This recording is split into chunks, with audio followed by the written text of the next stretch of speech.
Come to our campaign screen, then we'll log in just as usual. In this case, we are connecting up to our soft phone, so that still does it as it did before. Things have changed, things have moved around if you haven't seen it before. So our menu options are now on the left and down here in the bottom left-hand corner as well. If we open that up, I'll just give you a little look there. We will go through the majority of this in this demo as well, so no worries there. First thing I'm going to do is just show you what it looks like to start interacting with some leads as well. So I'm just going to hit the big Go Ready button. The functionality is still in here as well to Go Ready, but it does have an additional feature that I'd like to point out. But I'm going to go ready. System kicks in. It's going to start dialing me some leads. And then when we connect through, same thing as before. I hear that beep in my headset and I'm connected through to the client. What you'll now see is all the telephony options are up here at the top. So just to run through them for you, we have the stop dialing, which now is very nice and clear whether it is in a recording state, if we are recording or we're not, which we can turn on and off at will. Of course, we've got putting the client on hold. The status is now at the bottom of the screen, still nice and clear. It's all gone orange, so it indicates to me that I'm now on hold, which I can then retrieve my client back off hold. We do have the transfer options, which I will go through in a second, of course, accompanied with the DTMF or keypad in case the advisor does need to navigate themselves through an extension or an IVR or anything like that. Okay. And of course, hang up, which we will use in a moment. But coming back to it, before I jump into the transfers, you've still got the contact details as before from the imported data. And of course, if the agent was to fill any of that in, it would appear in that contact list there. But I have selected transfer right here, and it opens up the 4 transfer options that we have. I'm going to go ahead and do an address book transfer. Okay, so a hotkey transfer outside of Max. We select it, it then pulls up our address book, nice and lengthy there, to which I can either search for the name or number of the account. I am just going to click into this one that I've set up here for accounts. We select our endpoint, select our method, and then our outcomes. Again, we've only got the 2 here, but we do have that filtering option where you could search if you did have a long list of all of your outcomes. So I'm going to select that. We also have an additional one here, which is the note section. Now, it is optional. It is if you want to add any notes onto this transfer. As Ellen stated earlier, it will be in our history section, but I'll show you that a little bit later on. So I'm going to go ahead and hit confirm. And that's going to ring our third-party contact. And we're now connected. Again, the advisor still has the functionality to choose whether the 2 are going to interact with one another. So if to enter a state of conferencing or to just talk as they normally would. So I can still manipulate these calls to see who speaks to who and who gets access to who. Of course, if everyone comes off hold, we then are in the state of conferencing, which is just visible to the agent there at the bottom. Of course, you've got all the other options you'd still have with the third party, record or to not record, hold and everything like that. Now, if you do not want to go ahead with the transfer, you do have the option to cancel the transfer completely. As such, I will then cancel that transfer. I still have my client on the phone with me as the advisor, and I can re-establish my address book connection. Again, just to show you what it looks like for connecting these 2 leads together as well. And if I was to hit complete transfer, I, as the advisor screen that you can see now, would just go back into that ready state. And then we would just receive another call as usual. Okay, like so. Okay, so to go a bit more into the rest of the screen that we can see there. So you can see the script pop as usual. Of course, if we didn't have any scripts, it would just show the dashboard there as it usually would. We also have the outcome portion at the bottom, which I want to talk a little bit more about, as Ellie mentioned earlier. So the call hasn't ended yet, which is why some of the outcomes aren't available to me because they're not my quick access code. So if I click on quick access, you can see them there indicated with the little lightning symbol because they are my quick access codes. If I do end this call, you'll see my other outcomes do become available to me, and the filtering we have is alphabetized, A to Z. We have my top picks, so that's me as the advisor that you can see now, me logged in as Kaylee Mockler. That is my preference for outcomes. And then we have most popular. This is as a campaign. So I'm currently logged into a sales campaign. This is as a campaign collective, what me and my colleagues find as our top picks as a collective. And of course, we have that searching functionality, which I'm going to show you in a second when I do pick an outcome. Before I do that, I want to show off the notes section. So as Ellen said, there was many different places where you could leave notes. How you'd really see them wasn't very clear. Now it's add note. I can then fill this out to my heart's content. So client had a question about account. Something very quick, sweet and simple. I can then save that note. What that's then done is added it to the history for this lead. Okay, so we can revert back to what happened in previous calls, who left notes, if notes were left at all, which we can see here, date and time stamped, what type of call it was, the longevity of that call, who did it, and then any notes that were left from that. Now we can build upon that as we pass the lead from advisor to advisor. Or I could refer back if this was an account maybe that I was in charge of. Of course, that is case to case basis, but it's got functionality for everyone. I think we can all agree this is a step, a much needed step in the right direction. Okay, so coming back to the main screen, I'm going to select my outcome.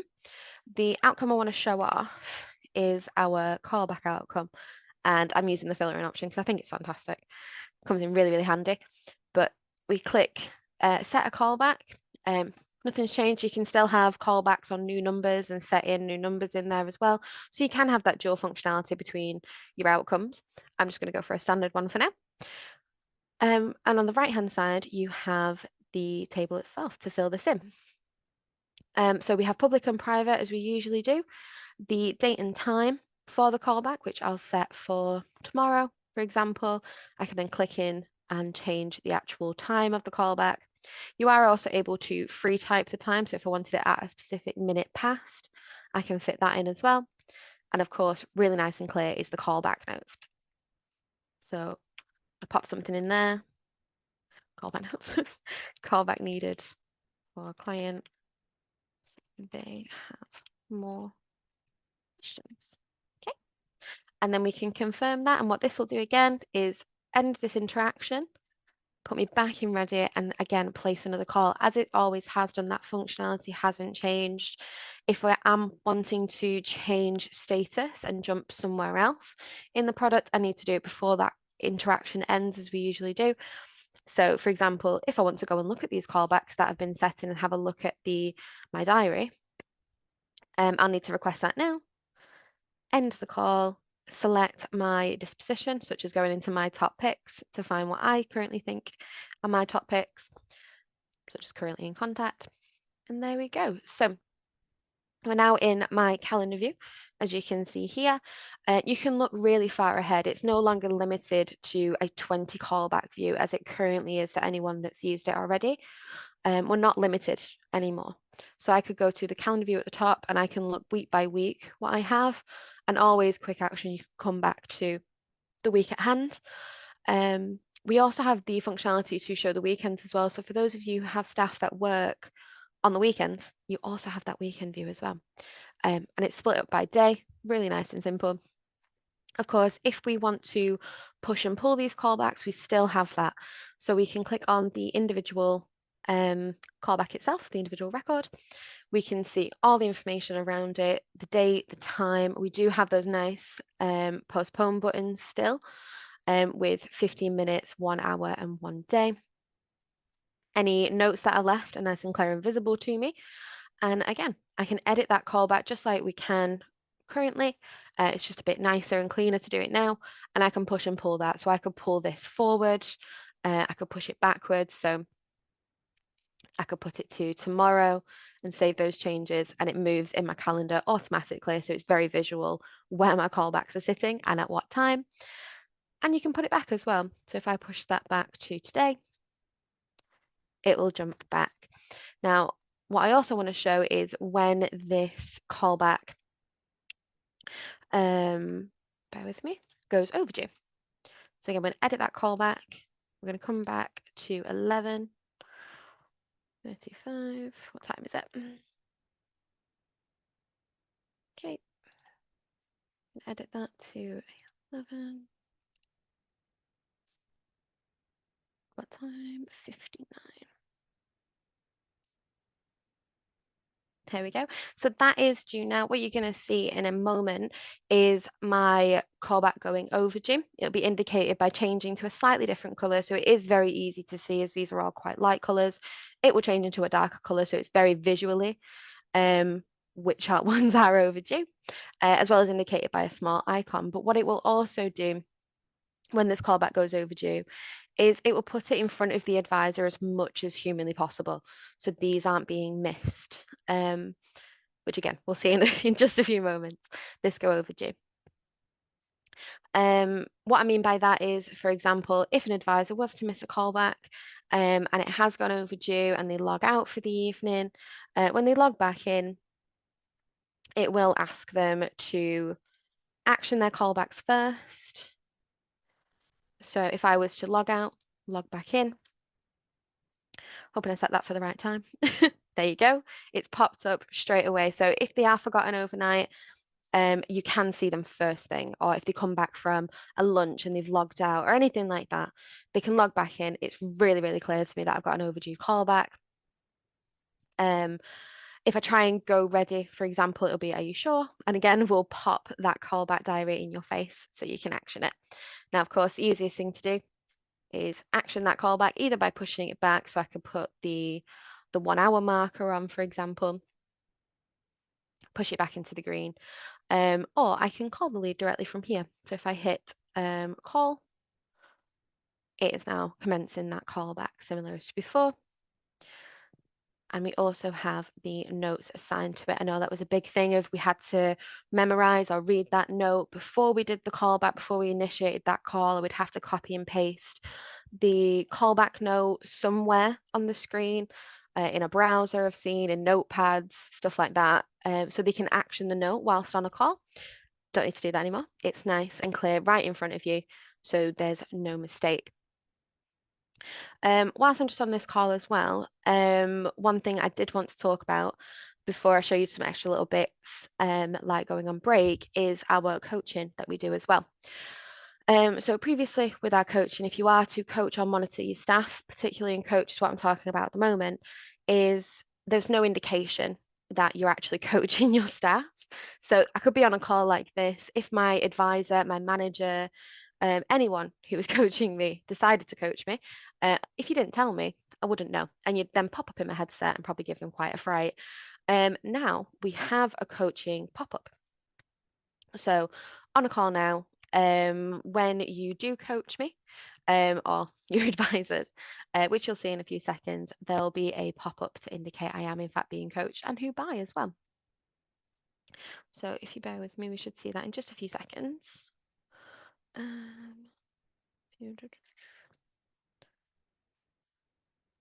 Sorry, I am just doing it now. No, you're okay. Apologies. Don't worry, it's fine.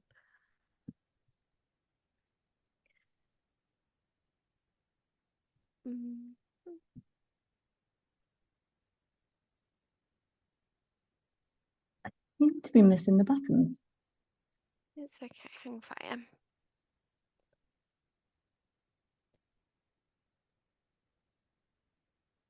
So the coaching is all the same as well, just to point that out. So it's still coaching through the coaching screen. Nothing that there has changed for those of you that have seen it, of course. So here we go. We can connect to the user.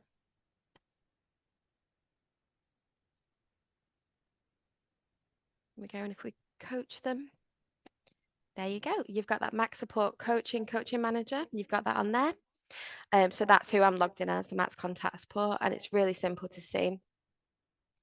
So if I actually stop coaching, you can see up here, you've also got a little pop-up message at the top. It does go quite quickly, so I'll just do that again so everyone can see it.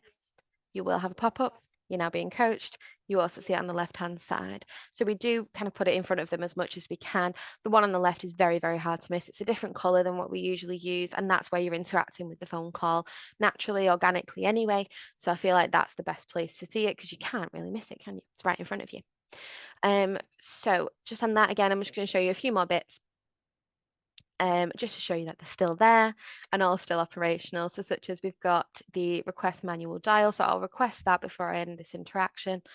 We'll close that off. I might go to most popular now and pick one from here, such as no answer, even though you did answer, but never mind. We have manual dial. So this works the same as before. I can pop in a name, number, email address, postcode, reference, all that good stuff. So if I just pop my number in, for example, which is 07543 6, whoops, and search for that, it's going to come up with my account. Now I do have a good chunk of them, but as you can see, if we come down to the more reasonably named ones, they're all of my accounts on there. And I can call them at any point. It will tell you what list they're in as well, which is always quite handy if you have dual skilled or multi-skilled staff who are jumping in and out of campaigns or in and out of list day to day. It's nice for them to know what they're dialing, what they have access to that afternoon. And press call. Also in that functionality, which I'll show you in just a few seconds, there you go, called myself, is we have the advanced search option as well. So if I go back to manual dial and disposition, so let's go to quick access, little sale there, which I can show, which is flexi sale. I sold 2 products, we love that, is we have the advanced search. If we open that up, we just get the advanced search here where we can put in more credentials and search for a fuller contact if we have it. Okay. Last little bit then, if we come in here, is our go to break. So it's visually changed quite a lot and it is very lovely. If we go to break, we then get an option of what break we would like. We can also search for our breaks now. So for some of us, again, clients that may already be with us or those that are joining us, you may break your staff off into multiple different kinds of breaks. You might have a list as long as your arm of the different breaks they could go into. So we now have that searching functionality. But then all we do, let's say, look, cake break, we then come back to that very first screen. So it's no longer a pop-up little box. How long we've got, and then it would still indicate that with the red flashing and the going over break if they have gone over their allotted break time in this instance. To end that break or stop it, simple as logging back in. Okay. Now, the very last thing I want to show you before I hand back over to Leah is that contact history that Ellen mentioned. I did want to do it last, so it was nice and full for us to look at, otherwise it would have been very boring. But there you go, I can pull up all of the accounts that I've dialed, with the oldest being at the bottom, newest being at the top. And as I click through, I'm gonna have to move our faces over there. As I click through, you'll pop up some contact details. There we go, let's find a good one. With both types of notes, and it's indicated here for you. So it's pulled up the account on the right hand side, but you can also indicate if it was a callback note and who left by, or if it was a contact note. So not a callback note, but a note for the actual lead itself. As well as all the other identifying information for that interaction itself. So when it started, how long it was, where it came from, if it was inbound, outbound, what queue it came from, things like that. And that is the same for all of them. And the additional functionality we have in here is it's not just to show you what you have or where it's come from. So just find that lead again. Oh, it's this one with Leah on it.